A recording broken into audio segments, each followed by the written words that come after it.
Well, hi folks, and welcome to another episode of Retro Power Uncut. And this is episode 199.5. We have decided to do a slightly deviation from the norm for next week's episode, but we decided that quite late on, so we hadn't really got time to do it for this episode. So wait and see next week, it's slightly different. But continuing with this week's episode 199.5, we're going to start with the Project Portofino Jaguar XJ Coupe, which, as you can notice, has moved. It's now resting on the fabrication shop two-post lift. We've moved that for a couple of reasons. One, we needed to make some space for what I'm about to talk about in a minute, and two, it's going to need to be in various positions for the next few jobs that are done on it. At the moment, it needs to be pretty much the way up that it is, but it's very shortly going to need to go back upside down, and then it's also going to need to go back on the lift the correct way up to have its running gear put in, which I've mentioned previously. Progress this week has largely revolved around the wings. Wing number 2, you've seen all of the progress on wing number 1, which I lose track of which wing was which now, so I'm not even going to try and point at the right one because I lose track. That one, I think. The first wing, I believe, was an original and had some moderate, relatively good for an XJ Coupe, but did have corrosion in it. The second wing, we uncovered, we could tell straight away it was a replacement. But delving further, it's actually a genuine Jaguar replacement. We found the actual Jaguar original sticker on it underneath the underseal that had been applied when Matt was stripping it. We discovered the original sticker on it, so that's good. It meant that there was very little corrosion in it, and it does fit. So that was a good start. Matt's taken the rear end out of that wing. I think I mentioned last time. He's taken the rear end out of that. He's removed the headlamp bowl. So he basically dismantled it down to its various welded together parts, so that we could then clean out any corrosion in those corners and edges and everything else. That's all been done, and Matt's now put it back on the car. The next phase of work on that's going to be doing a bit more alignment. However, in order to do that alignment, we need to open the doors, and with the car in the current position on the lift, we can't open the doors, which was no great surprise, but we did need it in this position to do other jobs. So Tom's not here today. Tom's going to be continuing what he was doing the other day on the back, which was starting to refit the rear valance panels and that area, the rear quarter valances and the rear main valance, get all of those on and get all of those lined up. And there'll be some debate whether that's better done on the lift with the car in the air or with the car upside down. So that's a decision for Tom when he's back in, which is on Monday. Until then, Matt's dealing with some of the other areas we needed to address on here, which are the trim holes in the bottom of what would normally be called a C-pillar. Obviously this is pillarless, so we'll call it a C-pillar. This is only the second pillar, but in the bottom of the C-pillar there are some trim holes. There are some which take a rivet and like a top hat fixing, which originally carried a chrome trim, which was the finisher for the vinyl roof. We're not having a vinyl roof on this, and consequently we don't want those trims, so those holes need welding up. And there was also, again, if you stretch your memories well back, there was some damage to the near side quarter panel, which had a good old-fashioned self-tapper pull and fill over the self-tapper holes, which isn't really how we want to leave that. So Matt's cleaned that up, straightened all that out, welded up the holes, and he's just in the process of then panel beating that quarter panel and getting that back to the correct shape following the welding up of those holes. And there's various other little nitpicks of metalwork to do. So I think Matt's going to just get around those because he's not here tomorrow either. So he's going to nitpick all those bits today, and then I think on Monday they'll revisit the exact orientation of the car and whether it's going back on the rotisserie or whether it's staying on the lift or what's happening, whether it's going on Tom's upside down stand. So there'll be a decision to make on exactly what's happening there.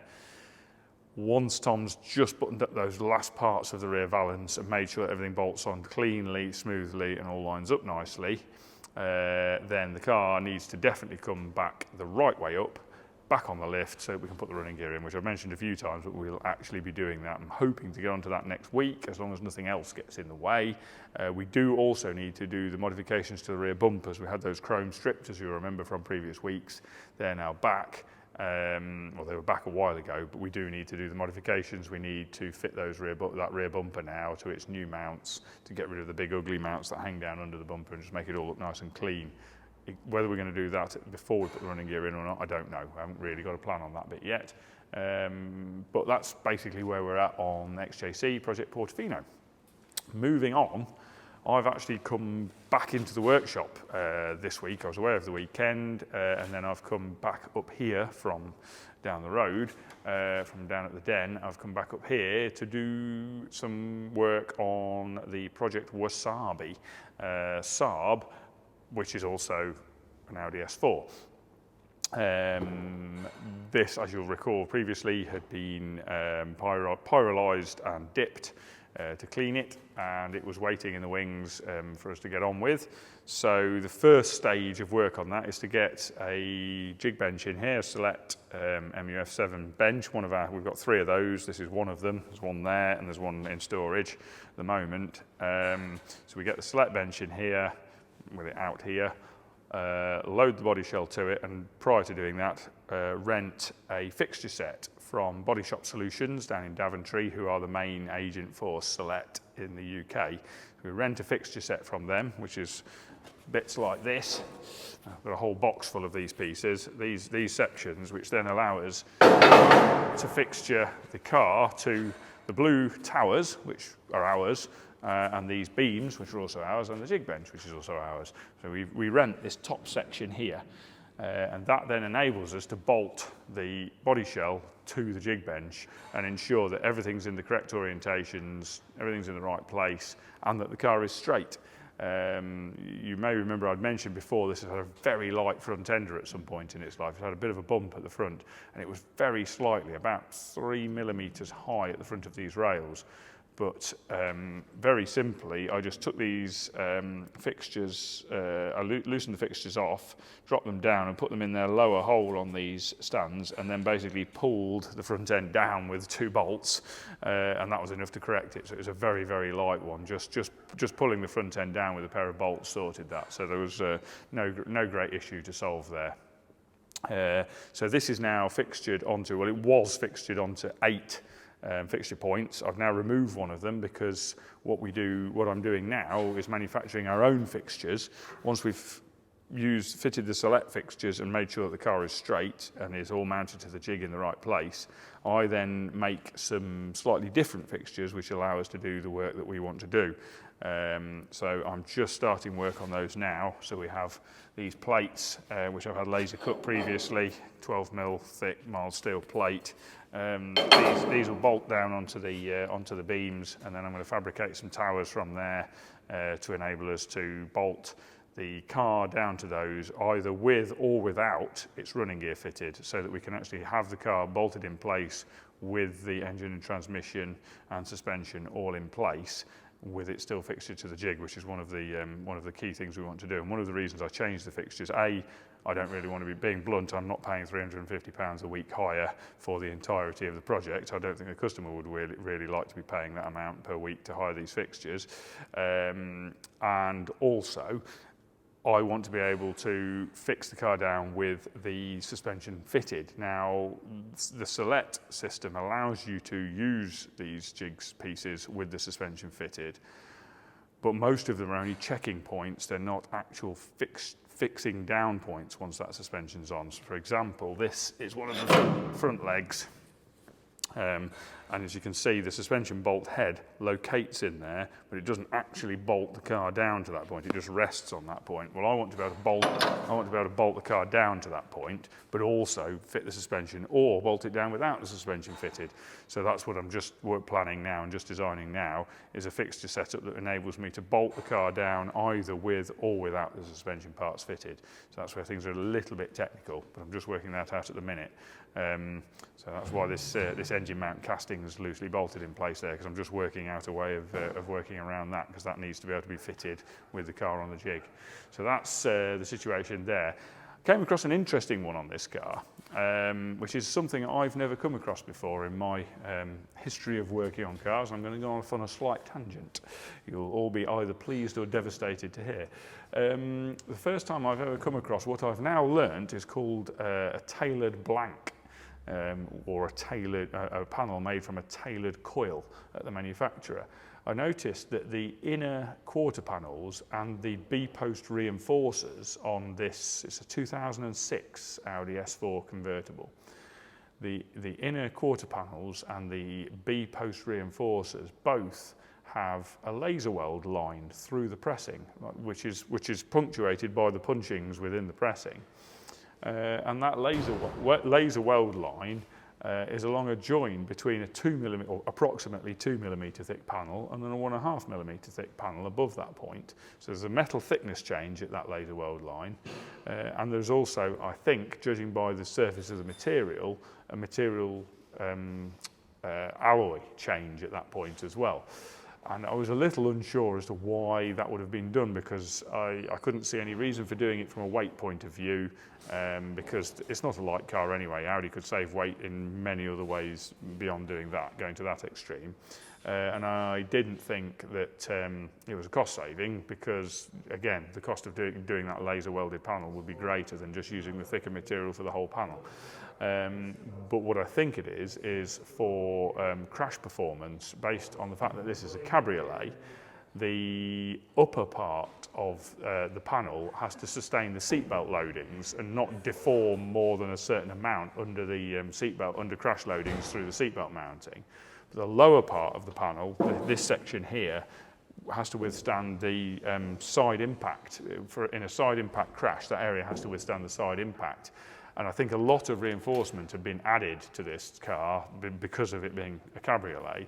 And I suspect that the only way they could get the requisite performance for the side impact crash was to make that inner structure out of quite a soft, quite thick material, a 2mm thick, but quite soft mild steel. So it allows it to crush under a controlled manner and absorb the energy for the side impact. But that if they made the upper structure from that same material, then the seatbelt mountings would suffer under a forward impact type scenario, and that there might be a problem there. This is all supposition on my part, and I suspect that's why there is that laser welded joint, is to give the correct seatbelt performance in the crash and the correct side impact performance in the crash. Now, to step back on all of that, none of that is going to affect what we're doing. All of that area is being removed from the body shell as we're using it, and we would only be making a comparison in terms of crash performance to the Saab 900, which is the basis for this project, and compared to the Saab 900, we are going to be a huge amount better in terms of crash resistance and strength. The floor pan of the Audi is vastly stronger than the Saab. You know, it's similar to when we built the Allegros, and I'd heard a couple of comments saying that we'd removed some of the strength from the Honda Integra, which undoubtedly we did, because we removed what was quite a strong roof structure on that car. However, one has to then compare that to the Austin Allegro, which was the basis for the project. And I think in the case of the Honda, just the floor pan on its own without any roof structure at all was probably more torsionally rigid than the entire Austin Allegro body shell with its roof, because it's appalling strength. And similar vein, but not as bad with the Saab. The Saab body shell is not a strong body shell at all. Contrary to what I suspected, having actually looked at it, it's horrendous. The crash resistance of that body shell is not very good, whatever people may tell you. I'm sure that there's a reasonable amount of front end on the car, so in a forward crash, in a front end crash test, which is what those cars would have been subject to, it may have performed reasonably well, because there's a fair amount of structure at the front that could be collapsed. But I would not like to have a side impact in the Saab. Yes, the doors are very heavy, but the sill structure and the pillars and the roof, the cantrails are incredibly weak. So anyway, enough of my tangent. Very interesting to see that piece of design on this body shell. Not something I've come across before, and not something I was really familiar with, but I am now, and it's quite interesting to see. So that's where we're at on the Audi. Hopefully by next week we should have all of the fixtures pretty much done on that. So that's the target with that. Moving on from that, I'm going to wander around here and follow Jamie and then walk back into shot here, because Bobby has pretty much finished up the work he was doing on this, and I think, I mean, Jamie will have some footage anyway, But I think you can see he's done a pretty impressive job of this remodelling of the back of the E-type door. He's been playing with press tools again and pretty much perfected a press tool that can press that depth, which is in the region of ½ an inch depth into this sheet metal, which I think is 18 gauge sheet. So he's managed to press a ½ inch recess into that, and then the door striker then bolts in through via those two holes, which give us the adjustment for the door striker, and then that recess then gives the clearance on the sticky out section, for want of a better description, where the soft close door motor, the door latch motor now sits, and still gives us room for a door seal to operate down this outer face here, clearance for door adjustment, clearance for the catch to operate correctly. Really, really nice job Bobby's done there. It's really kind of an OEM. I would demonstrate shutting the door, but I haven't got the door striker on, so I can't do that. But it really is a pretty much original equipment manufacturer solution to a problem there. Very, very impressed. So Bobby's now just finalising the same operation on the other door, getting this panel grafted in and TIG welded in to the other door. Once that's done, I think we're pretty much there with the stages of getting the door catches done. The next step really then on the doors is going to be to get the current fabricated prototype hinge mechanisms with their gas struts and check straps and motors, the door opening motors and everything, get all that piece extricated from the car. And then we need to reverse engineer most of that. Some of that's drawn, but we need to reverse engineer from that to a machined part, because we're going to machine those. The two halves of those hinges are going to be machined parts, probably in aluminium. That's the current plan. But we need to revise from the current steel fabricated unit to generate a drawing to then be able to make those in aluminium. For that, we might actually, I'm not certain yet, but I might be talking to a company not too far up the road for that, so that we can actually get a coordinate measuring. I think for the precision needed on those jobs, I would like to actually use a faro arm or a coordinate measuring machine to pick up all the coordinates from those, rather than using a structured light scanner like our scanner. So I think we need a bit more pinpoint accuracy for those. It's very, very critical dimensionally. So I think we might be bringing another business into the mix there that we might be able to get some footage of. So that's good. And then, yeah, we're very, very much on, as you'll have seen last week, we're very much on the edge of having the first section of the rear bodywork from Andy at Vintage Machines, so that we can start getting things in place for grafting that on, because we've got to modify the inner arches a little bit more yet to be able to allow us to graft that on. So really that's the next stages on that. Moving on from that, I'm going to touch on something that's not even here at the moment, which is that we won't be mentioning it on the video because there's not really any video to show, but in the background work is continuing on the scimitar project Bassi. It's just that you can't see any of it here. You may remember that I'd enlisted the help of Ian at Sport Motive to make a tubular backbone chassis for that, because it was going to be very similar to a TVR chassis, more or less the same, basically a stretched TVR backbone chassis, and Ian already has the jigs to do that. So in the background, Ian has been, and Martin, his fabricator, have been putting that chassis together, and they're pretty much done. The fabrication is complete on that, and they're just going through the stages of getting that to the point of being a rolling chassis at the moment. So he sent me some photos just a bit earlier this morning of the first parts going in, the differential mounts going into that, and the something else which I've just forgotten. Oh, the uprights are all machined. The billet front and rear aluminium uprights for that are also now machined. So things are moving forward quite nicely, and we're not going to be very far away. We're probably 3 weeks away from the chassis being ready. In tandem with that, we also have the gearbox ready. I just need to be able to organise time to go and fetch it from Martin Jones at MJ Transmissions in North Wales. That is a ZF transmission that's going into that, and also, very excitingly, Rick Wood Rickwood Motorsport. It pretty much has the GAA engine ready. He said that is very close to going on the dyno now. And remember, recapping, that is a 4-litre aluminium block, dry sumped version of a Cosworth GAA, a new build Cosworth GAA engine. So it's going to be very, very exciting to see what that will do on the dyno. It's quite an exciting prospect, that engine. It's not something, it's another step beyond things we've done before, I think. Anyway, that's enough about a project you can't see on the video, just to say that, you know, not everything is covered on the video, because some things can't be covered because they're not here. But it doesn't mean things aren't moving forward with them. So things are happening there. Then moving on to the Interceptor, there's 2 areas of progress on this really. In the fabrication workshop, the main area of progress is linked to these gaping holes in the front, which Stu has been cutting a moment ago. Stu's been working on some iterations of indicator mountings for the front of the car, and there was an initial iteration which was shaped in one piece thusly, which was the first trial. However, we can't get the indicators vertical enough using that sort of system of making them.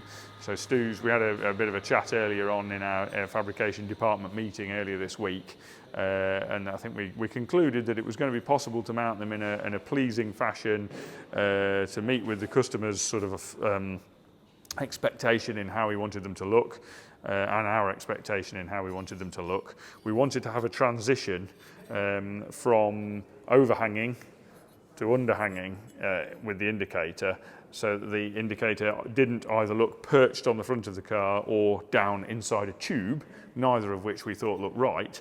However, it does also need to blend and look correct on the front of the car, and I think Stu's getting reasonably close to achieving that with this, which is now a 3-piece. It's 3-piece, isn't it, Stu? That's 3-piece, isn't it? Yeah. So that's now a 3-piece section. So actually one large piece at the top, a small crescent-shaped piece at the bottom, and then the disc that the lamp will actually mount to, all TIG welded together, and then shaped and finalised. And then obviously once the shape of those is checked and that everything is going to sit correctly, then they've got to be fitted into the front valance, TIG welded into the valance, and then all of that's got to be panel beaten. So there's a little way to go yet, but Stu's been working on that and getting something that's going to work visually on the front of the car, which is quite challenging. We were on the point of potentially doing a little clay model and modelling up one side just to see if it looked right. I think Stu decided he could probably make it in steel as quickly as we could do that and trial it that way, and we would waste less time if the result was good, and it looks like it probably is going to be good. So things are moving in the right direction there, and that's pretty much what Stu's been on with this week. Is that sort of iterative process of getting the indicators correct. And in parallel to that, some other work has been going on with the interior, but I'm going to hand to elsewhere on that one.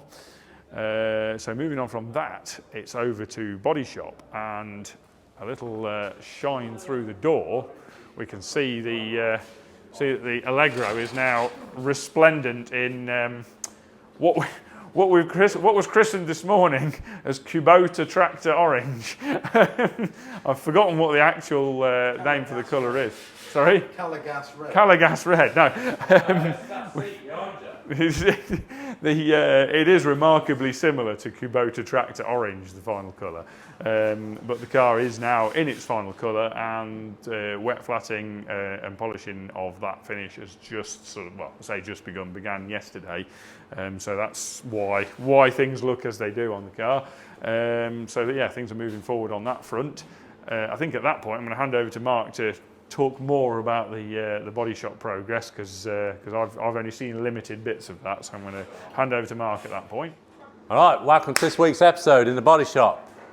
So Gaz has got the Allegro painted this week. Jamie's got some nice footage for you to watch in the booth as usual.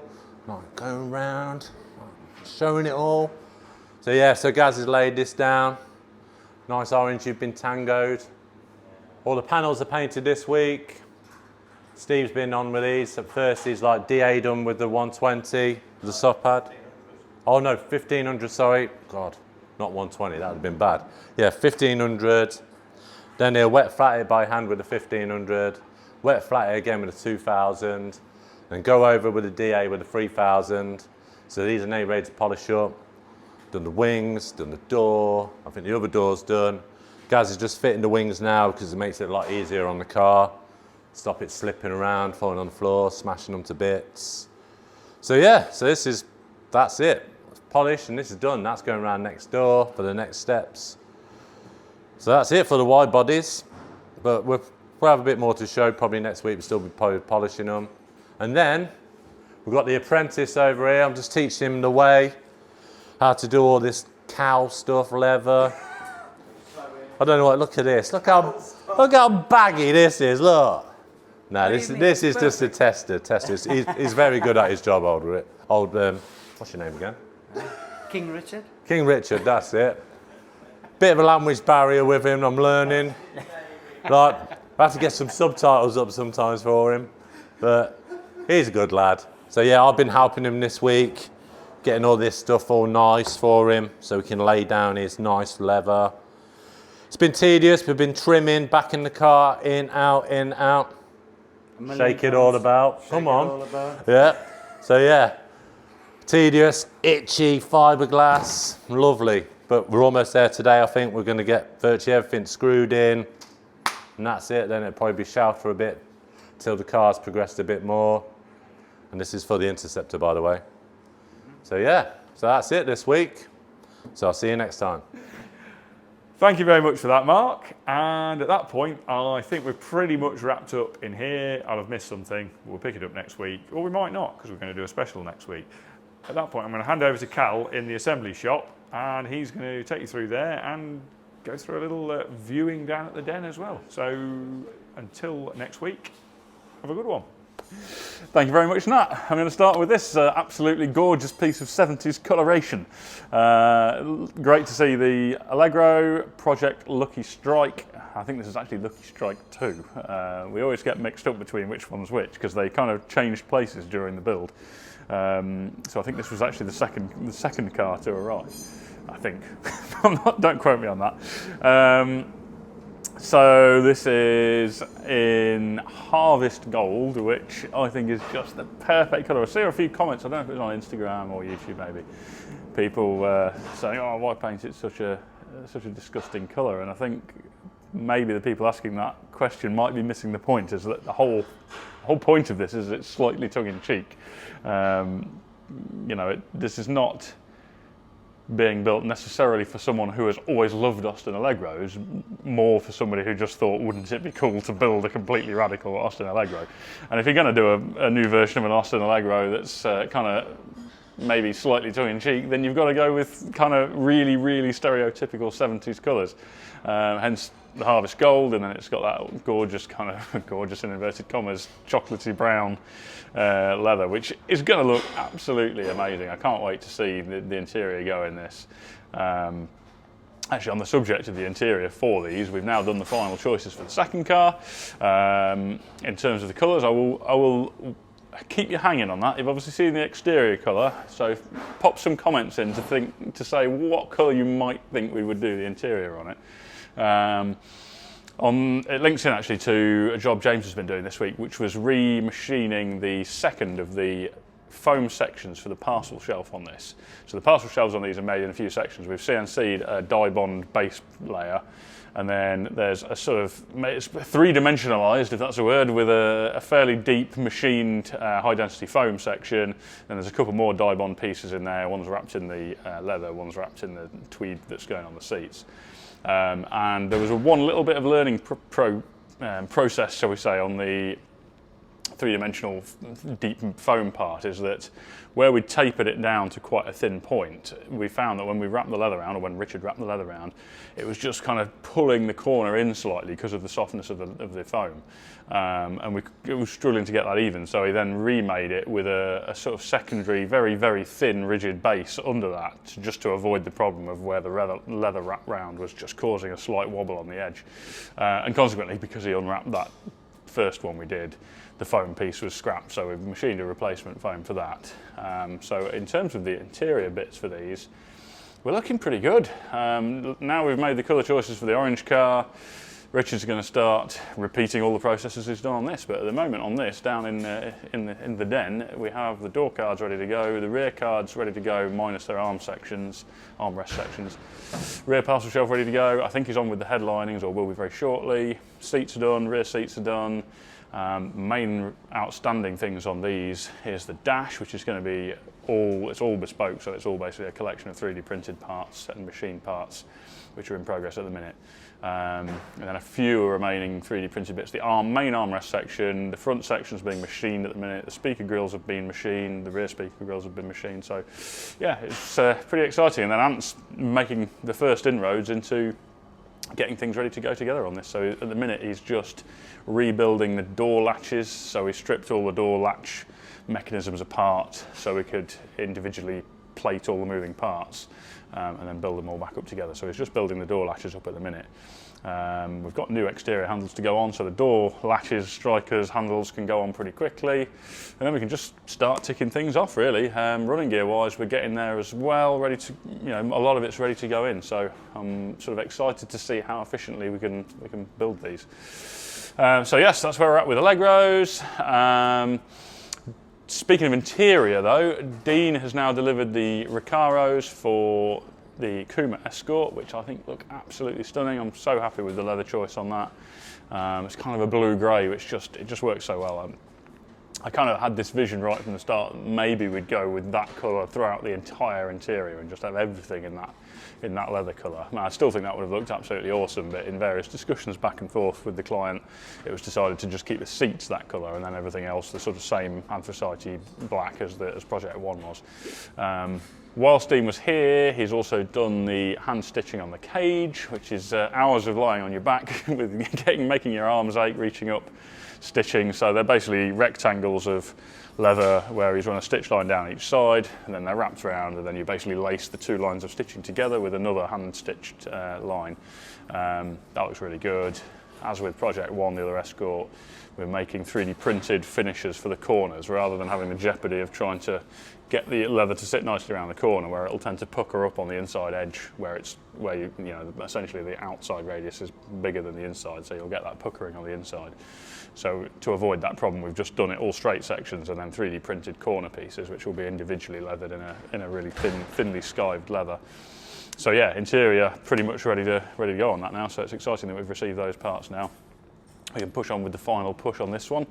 Camaro, the wiring loom arrived from Bremax. Great quick turnaround on that, so very impressed. Anthony's been laying that out in the car, just getting it all routed into place. So it's all in the right direction, clipped everywhere, and then we're going to start doing the final terminations. There's some parts where we need to do this sort of opposite half, if you like, of some of the wiring. So, for instance, the rear lights, we've gone with Deutsch DTM connections to the rear lights, and then we've just got to do the termination to make the pigtails on the available rear bulb holders have the matching connectors on. So we're just going through terminating various connectors on the car half of that. And yeah, again, speaking of final furlongs, we're going to be on the final furlong with that. As soon as all that wiring's in place, tested out, working, we've done the PDM logic programming on it, we're pretty much going to be in a position to actually start test driving that. So super exciting on that. And then Churchill, I'm glancing over there because that's where it is. Anthony's been preparing to fit the exhaust system, so he's just been getting all the mounts for the exhaust into place, laying out all the pieces, familiarising himself with that so we can get that all on. And then also on Churchill, Luke has been starting to finalise some of the interior design. And by interior design, I mean actually not just how it's going to look, but physically modelling the parts so we can machine them in whatever material they're going to be made from. So I will hand over to Luke to tell you a bit about that and what George has been up to himself. I am ready when you are, mate. Hi guys, welcome back to another week in the CAD Cave. I think I'm going to kick stuff off with what George is doing. He's currently down surfing in Cornwall, the slacker. He's been back on with Saab. I know we say this every single week for like the last few weeks, but there is genuinely a lot going on. This week was mainly focused on some of the smaller details, getting the front end, stuff like the front grille, headlights, towards the back of the car, a couple of fins in the grille, in the rear arches, playing around with the smaller details make a big difference to how the car looks. So kind of honing down now on a final design. It's looking ridiculously cool. Moving on to what I've been doing, I've been on with something extremely fun. I've been back on with Churchill Interior, and I say this is extremely fun because it's just got so many little features in it which really make it like just a fun thing to design for. Mainly to do with the center console. So originally that ended just behind where the front seats are. Now that's flowing all the way to the back, kicking up at the rear, and it's got a cool little cigar holder in it, which Jamie will just throw in some renders now of that, and I'm really happy with how that's looking. Just this afternoon, I've started to move on to the rear Corsa cards. At the beginning of the week, I just finished the front door cards. So now matching that flowing line of the front round to the rear, incorporating the speaker in a similar way to what the front had, and carrying that bronze strip that kind of flows around the bottom of the door cards back round to the rear of that as well. And then, yeah, putting together some final interior renders for the client so he can kind of see and say, oh, I like this, I don't like this. Hopefully he likes all of it. And then, yeah, moving on to making it all. Probably in a similar fashion to how we're doing stuff for the Jensen and other cars, where we can router out a lot of it downstairs in-house. The door cards can be done in-house. This one, we'll probably get Richard or somebody to pattern out the door cards first, just because it is quite a wavy door. If you have a look on any of these Mark II Jaguars, the door's literally like curve in and then back out again like that. So trying to unfold something in CAD to a flat shape that you can then router out is far more time consuming than somebody just kind of like tracing it out and cutting it out. So once that's done, I can scan the final door card, apply all this design work to that shape, and then yeah, we should be ready to rock. Thank you very much. Thank you very much, Luke. And we will now go down to the den and see what's going on down there. Welcome back to the den. And I'm starting in the lounge rather than outside, unusually. And actually, completely unplanned, I saw this on the table and I thought I might mention this. So this is the Resto Mods version 2 book. I think I've got the first one over there. Really, really cool book from Waft Publishing. I'll put a link in the description where you can buy this, but it's basically covering various Resto Mod build factories and companies. I'm going to say in the UK, but it's probably wider than that, but some very cool companies. And in this edition, extremely proud to say that we are in it, which is quite cool. And I think it was a tough decision for the guys to include us in this book, because generally speaking, it's all companies that do one specific make or model. And obviously we do all manner of things, so as Retro Power, so it's quite cool to be included. Anyway, go and buy that book, it's very cool, great coffee table material. While I'm sitting here, we can talk about the opening event, the launch event, if you like, for the den, and the interest is incredible, I have to say. I've been absolutely blown away. We all have how many responses we've had from people wanting to come, people wanting to display their cars. I think we have now done an initial email out to all of those who registered interest on the website so far, really just to say, yes, it's going ahead, yes, you're invited. Anyone who wants to come can come. We just want you all to register your details on the website, just so we know how many people are going to be here. And it's looking like a lot. It's gone from kind of like maybe a few people turn up to, oh crap, we've basically started a massive car show. So we'll start to reveal details as time goes by, but first important announcement is that Johnny Smith, who you may well know from the Late Break Show YouTube channel that he has, and many years ago presenting on Fifth Gear, of course, on the telly.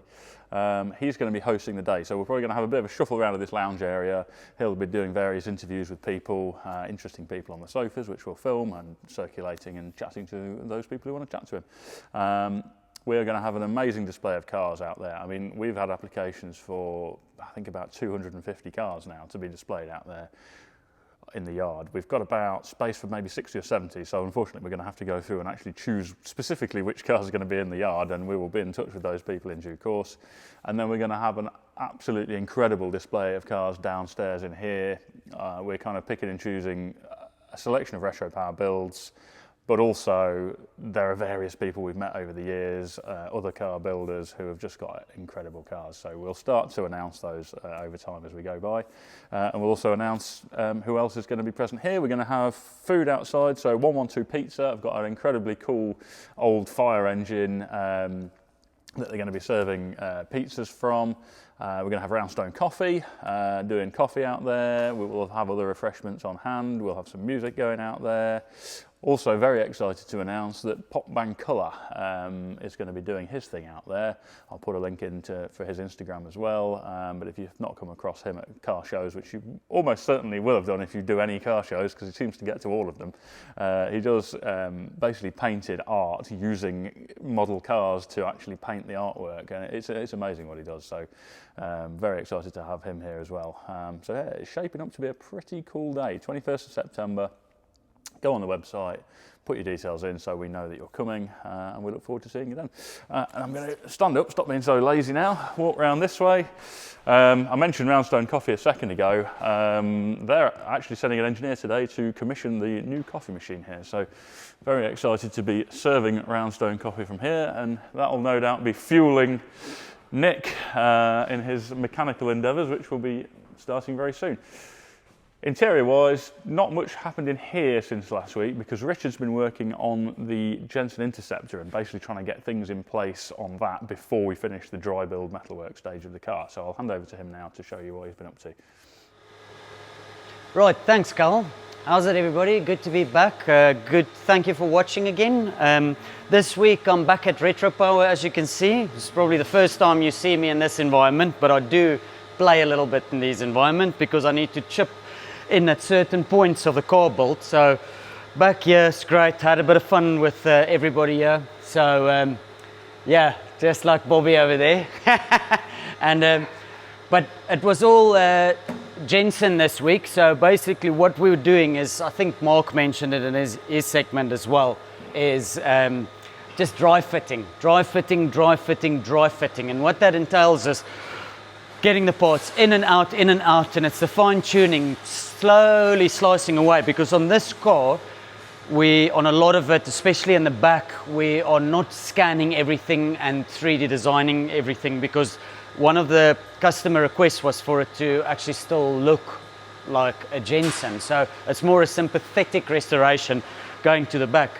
As you know, it's got quite a heavy change on the rear suspension, so that meant that in the rear the body shell on the inside changed. So unfortunately the back seats and all the interior bits didn't just drop back in. So what we did was we retained the seat areas purely for the dimensions, because we still want a person to be able to fit in there, and whatever we had to change, we took it out the center console and on the wheel arches. So we're busy modifying and reconstructing all the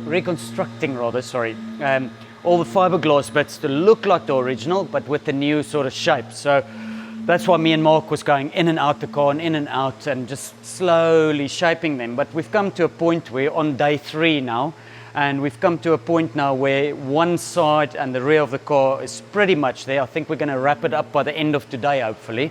As you can see, there's a trim door card.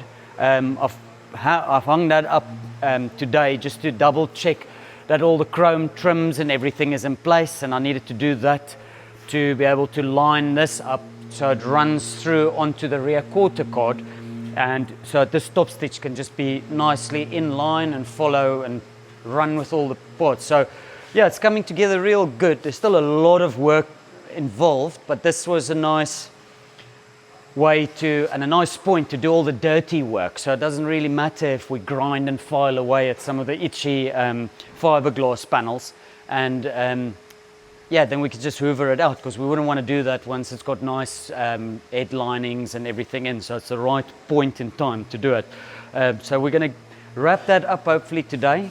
Again, some of this car was handed over in process. So some of the trim work, for instance, has been done, as like some of the metal work and everything. And I've got to say, very good craftsmanship again on these panels. The seats are done as well. They're beautiful. I can't wait to just add on to the already nice work that's been done. And as usual, I can't wait to show you the next results and some further steps. So I'll see you next week. Thank you very much, Richard. Right, let's mosey on downstairs. and I'll give you a quick peep down here because there are a couple of exciting cars in here. We have the Mustang here, which has been out here for a couple of weeks. We also have some familiar friends over here. So we have the Stratos project, which we finished, I think it was earlier this year. And then a very old friend in the background there, short wheelbase Audi Quattro, which I think we finished about 12 years ago, or finished the work we were doing on it. It wasn't a full build, it was something we were involved with. But yeah, I think that was about 12 years ago. It's just ridiculous where the time goes.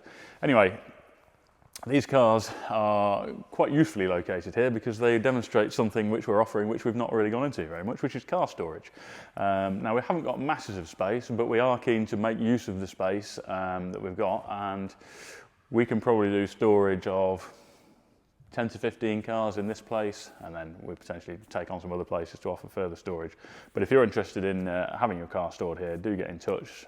Email address is on the website, thedenautomotive.co.uk, and we can discuss that. And also, likewise, on there, if you want to email us or fill in the form to register your interest in our services, we are stacking up a nice amount of upholstery and mechanical work and looking to continue to take bookings. So don't be misled by the fact the launch event is on the 21st of September. We are taking bookings for work now, so get in touch and we'll work on your car.